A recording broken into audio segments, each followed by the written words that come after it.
नमस्कार. जिवंत जीवामृत आणि केळी करपा याचा काय संबंध आहे? जिवंत जीवामृतने केळी करपा कंट्रोल होतो का? आपण आलो आहेत कोळदा, तालुका रावेर, जिल्हा जळगाव येथील प्रयोगशील शेतकरी माननीय संतोष भाऊ आणि जितेंद्र भाऊ. जितेंद्र भाऊ आणि संतोष भाऊ यांच्या तोंडूनच आपण ऐकून घेऊ की त्यांनी त्यांच्या केळीला जिवंत जीवामृतचा प्रयोग केला होता आणि जिवंत जीवामृतचा प्रयोग केल्यानंतर त्यांना त्यांच्या केळी पिकात काय अनुभव आला. नमस्कार जितू. नमस्कार. बरं सर, तुम्ही जिवंत जीवामृतचा ह्या केळीला वापर केला होता. हो तर त्या जिवंत जीवामृतचा वापर केल्यामुळे तुम्हाला काय फरक जाणवला? सर, आम्ही 1 महिन्याच्या आधी याला जिवंत जीवामृत सोडलेलं होतं. त्याच्या आधी आम्ही करप्याचे फवारे पण दिले, पण करपा थांबत नव्हता.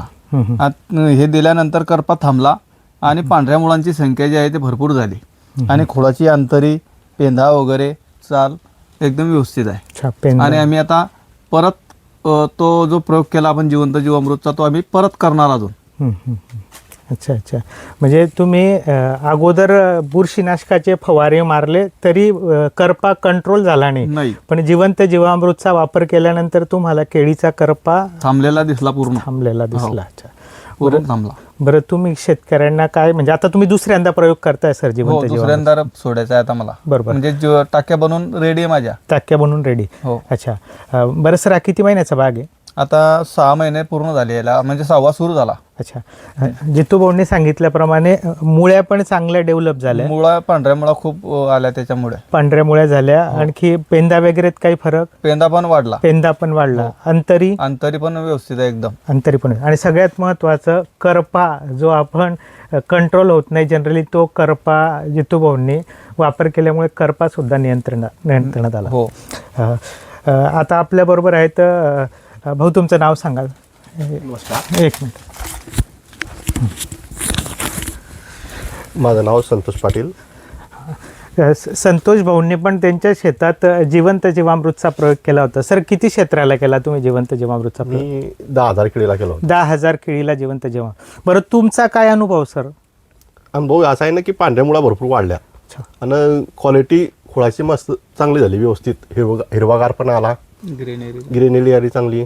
बरोबर बरोबर. आणि करपा म्हणजे कसं आहे की आपण फवारणी मारल्यावर थांबत नव्हता तो, पण हे सोडल्यावरती थांबला तो. म्हणजे दोघी मुळे तो प्रॉब्लेम सॉल्व्ह झाला. बरोबर बरोबर. म्हणजे नुसतं फवारे मारून जरा थांबत नाही आहे किंवा हे सोडून जरा बी थांबत नाही तेवढं, पण दोघी केल्यावरती थांबतो तो. बरोबर बरोबर बरोबर बरोबर. म्हणजे नुसतं फवारणी मारल्याने करपा कंट्रोल होत नाही, पण मग याचा प्रयोग केल्यानंतर करपा हा थांबतो.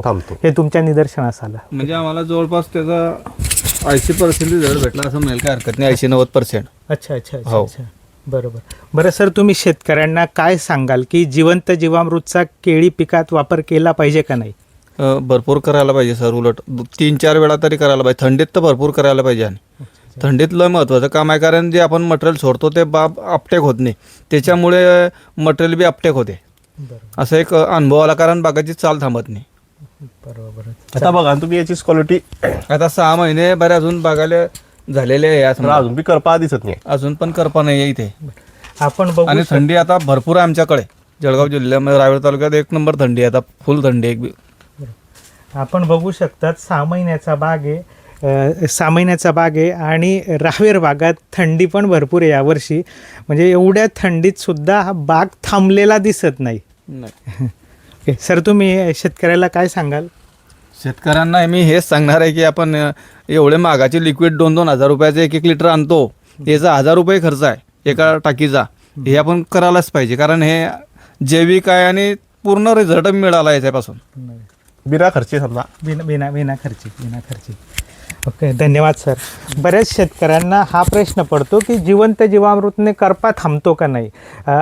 आजकाल नवीन पिढीचे बुरशीनाशक आले, महागात बुरशीनाशक आले, तर बरेच लोकांना प्रश्न पडतो की एवढे महागातले नवीन पिढीचे बुरशीनाशक आहे, ते करप्याला एका फवारणीने थांबवू शकत नाही, 2-3 फवारण्या घ्याव्या लागतात. तर जिवंत जीवामृत काय काम करू शकेल त्याच्यासाठी, आहे ना? एक प्रश्न असतो की जिवंत जीवामृतने तरी कंट्रोल होईल का? तर त्या शेतकऱ्यांना मला एवढंच सांगणं आहे की आपण जिवंत जीवामृतमध्ये गाईचं ताजं शेण घेतो. बरोबर. ज्यावेळेस आपण 1 ग्रॅम गाईचं ताजं शेण घेतो ना, 1 ग्रॅम गाईच्या शेणात 200 ते 300 करोड बॅक्टेरिया आहे. बरोबर. आज आपण बाजारातनं एक बॅक्टेरिया घ्यायला गेलो तर कमीत कमी 200 रुपये लिटरपासून 500 रुपये लिटरने बॅक्टेरिया मिळतात आणि आपण 1 ग्रॅम शेणामध्ये 200 ते 300 करोड बॅक्टेरिया मिळत असतात.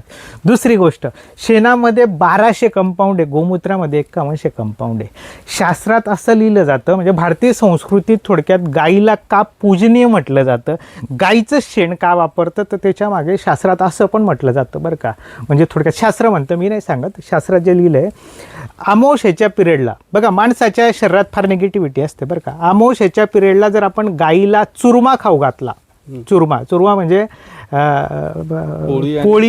पोळी गुळ आणि तूप यांचं मिक्स करून जर गाईला खाऊ घातलं आणि गाईची जीभ, आपल्याला माहितीच काटेरी असते गाईची जीभ, गाईची जीभ जर आपल्या तळव्याला लागली ना तर आपल्या पत्रिकेतले सर्व दोष नाश होतात. हे लिहिलेलं आहे, आपल्या शास्त्रात लिहिलेलं आहे. कारण माणसाच्या अंगात जी गाईत सगळ्यात जास्त पॉझिटिव्हिटी असते बरं का. आणि ज्यावेळेस ती जीभ माणसाच्या तळव्याला स्पर्श करते ना, माणसाच्या शरीरातली पूर्ण निगेटिव्हिटी जात असते आणि आपण हलका होतं, आपण पूर्ण हलके होत असतो. म्हणून तुम्हाला तुमच्या शरीरातली निगेटिव्हिटी काढायची असेल, आपल्याला आपल्या शेतीला सुधारायचं असेल, तर भारतीय संस्कृतीत गाय का पूजनीय आहे त्याच्यासाठी आपण आपल्या शेतात या प्रकारे जैविक निविष्ठाचा वापर करायचा, जीवामृताचा वापर करायचा. ओके, धन्यवाद सर तुम्ही माहिती दिल्याबद्दल.